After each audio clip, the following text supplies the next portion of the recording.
Buenas tardes, estudiantes. Vamos a dar solución a otra de las situaciones planteadas en la actividad del día 4 de la séptima semana de matemática. Bueno, esta es la situación 5, ¿no? Vamos a darle lectura para darle solución. Dice, en uno de los entrenamientos para las Olimpiadas de una institución educativa, 4 estudiantes, Alfredo, que está con la letra A, acá está Alfredo, letra A, Benito, con la letra B, acá está Benito, con la letra B, Carlos, letra C, acá está Carlos, letra C, y David, acá está con letra D. Se ubicaron tal como se muestra en esta imagen. Ajá, ahí está. Nos dan como dato, si las distancias entre AB, BC y AD son iguales y la medida del ángulo A es 72 grados y la medida del ángulo B es 60 grados, calcular la medida del ángulo donde, acá está la pregunta, calcular la medida del ángulo donde se ubica David. Entonces, yo he hecho acá ¿no? Es el mismo, digamos, la misma gráfica que aparece aquí, donde acá está Alfredo, acá está Benito, acá está Carlos, acá está David, es igualito. Entonces, nos dicen que, vamos a ver los datos, que AB, este lado de acá, es igual que BC. O sea que estos dos son iguales. Pero también y AD también son iguales. O sea, de acá. Estoy poniendo dos rayitas para saber qué lados son iguales. Entonces, ahora me dan como dato también que la medida del ángulo A, vamos a poner acá, este ángulo acá es 72 grados, me dicen. 72 grados. La medida del ángulo B es 60 grados. Calcula la medida del ángulo donde se ubica David. Quiere acá. Quiere este ángulo acá, ¿no? Que no sabemos. Acá está David. Entonces vamos a ver cómo procedemos acá. Bueno, indudablemente los datos que nos dan, esta igualdad entre lados, nos ayuda bastante. Acá podemos hacer un trazo, tenemos que hacer un trazo adicional. Tomo mi regla y voy a hacer un trazo adicional. A ver, vamos a ver, con rojo lo voy a hacer. Voy a trazar, vamos a ver, le voy a explicar por qué voy a hacer un trazo adicional. Voy a trazar entre C y A. Obviamente al hacer ese trazo no varía nada. No varía nada la imagen, ¿no? Ni la posición de los estudiantes en la cancha de fulbito que se ve ahí. Pero ese trazo me permite hacer algunas cosas. Sabemos que la suma de los ángulos interiores de un triángulo, de cualquier triángulo, es 180 grados. Ahora, si yo hago ese trazo y sé que estos lados son iguales, estaríamos hablando de un triángulo isósceles. Aquí, como lo vemos acá, ¿no? Un triángulo isósceles tiene dos lados iguales, por lo tanto estos dos ángulos son iguales. Y este es diferente, ¿no? Significa que estos dos ángulos de acá tendrían que ser, tanto el ángulo de acá, vamos a ver, el ángulo de acá tendría que ser igual al ángulo de acá.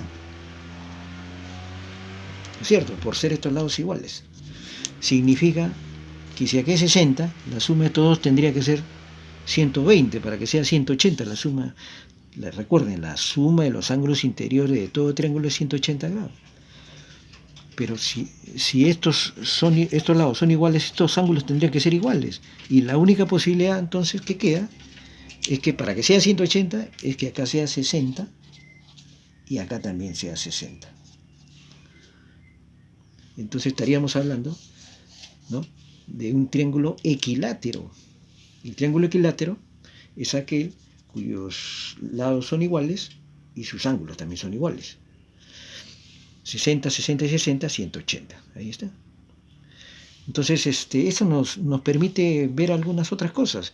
Que si acá es 60 y todo esto es 72, todo el ángulo A es 72, entonces habría que hacer solamente ahí una resta, ¿no?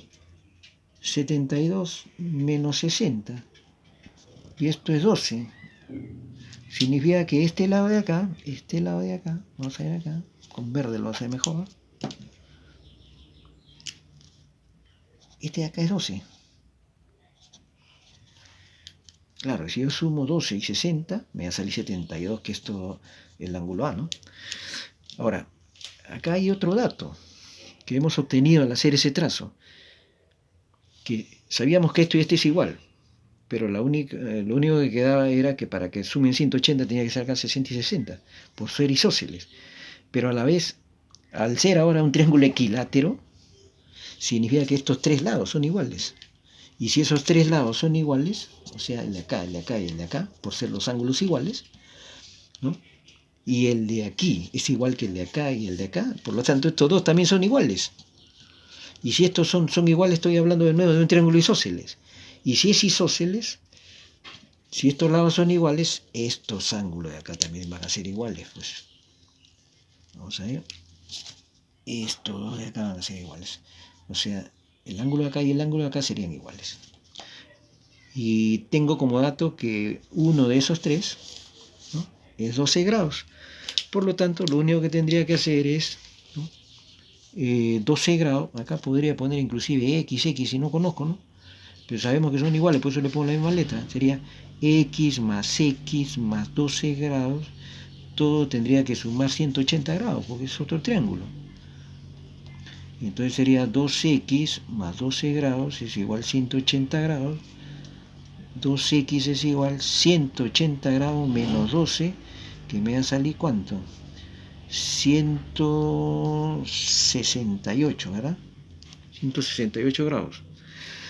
Como está multiplicando, el 2 pasa dividiendo, tendría acá que x es igual a 168 grados entre 2.